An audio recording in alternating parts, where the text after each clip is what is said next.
The Senate Committee's report on the CIA's detention interrogation program began in March of 2009 with strong bipartisan support.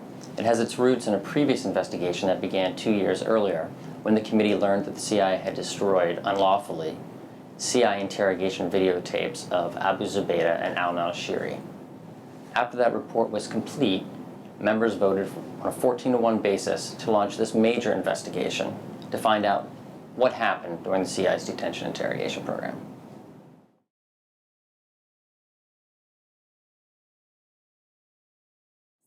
Some of the techniques that are documented in the report include extensive use of sleep deprivation, typically in a standing position, isolation, nudity, loud noise, walling, where you take a detainee and shove them up against a wall.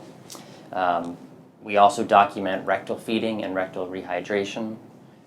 Of course, waterboarding, in which one detainee fell completely unconscious with bubbles coming out of their open mouth and needed to be resuscitated.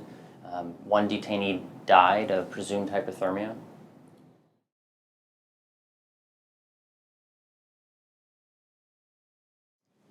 The so-called ticking time bomb scenario is a Hollywood myth. We went through all of the CIA's reports from 2002 through 2007. This is the period of time when they had detainees in their custody, and we came across no ticking time bomb scenarios. In some cases, interrogators thought they may have been engaged in a ticking time bomb scenario. For instance, they would apply the CIA's enhanced interrogation techniques to a detainee. They would ask him about when is the next threat, and that detainee would fabricate information about a threat that did not exist. That was the closest we came to finding a ticking time bomb scenario, but again, in that case, it was all fabricated information.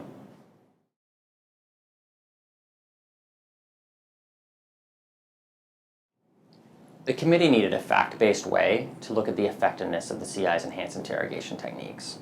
Over a period of years, the CIA represented that enhanced interrogation techniques were necessary because they produced unique, otherwise unavailable intelligence that led to a specific terrorist plot being disrupted or led to the capture of a specific terrorist. And it was under these representations that the CIA obtained policy and legal approvals to use its techniques. So we looked at the 20 most prominent examples that CIA provided as evidence of the effectiveness of the CIA's enhanced interrogation techniques. And those include, for instance, the capture or the operation that led to Osama bin Laden's death, as well as the capture of Khalid Sheikh Mohammed and the capture of Majid Khan, among others. And in each of these 20 case studies, we found that CIA's enhanced interrogation techniques did not play the role that CIA had represented. Either the enhanced interrogation program played no role whatsoever in the stated counterterrorism success, or the detainee provided information prior to being subjected to enhanced interrogation techniques, or if they did provide information during or after enhanced interrogation techniques, it was information that was already very well known to the intelligence community.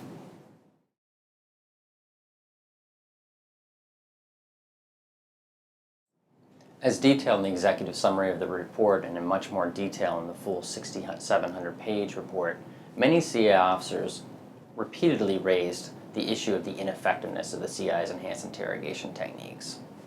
Most specifically, many of the officers highlighted the fact that detainees will tell you anything under stress.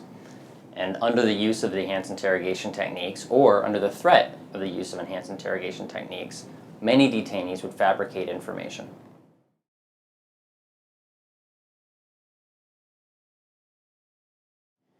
Well, one of the major findings and conclusions of the Senate's report is that the CIA generally mismanaged the program. They detained 119 individuals at least.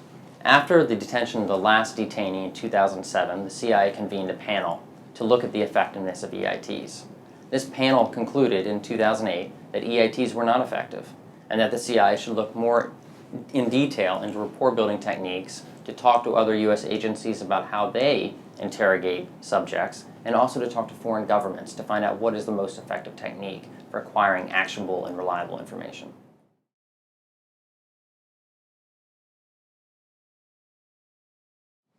After the committee released the executive summary of the report in December of 2014, Senators McCain and Feinstein set about to close all the loopholes possible for this program ever to be instituted again.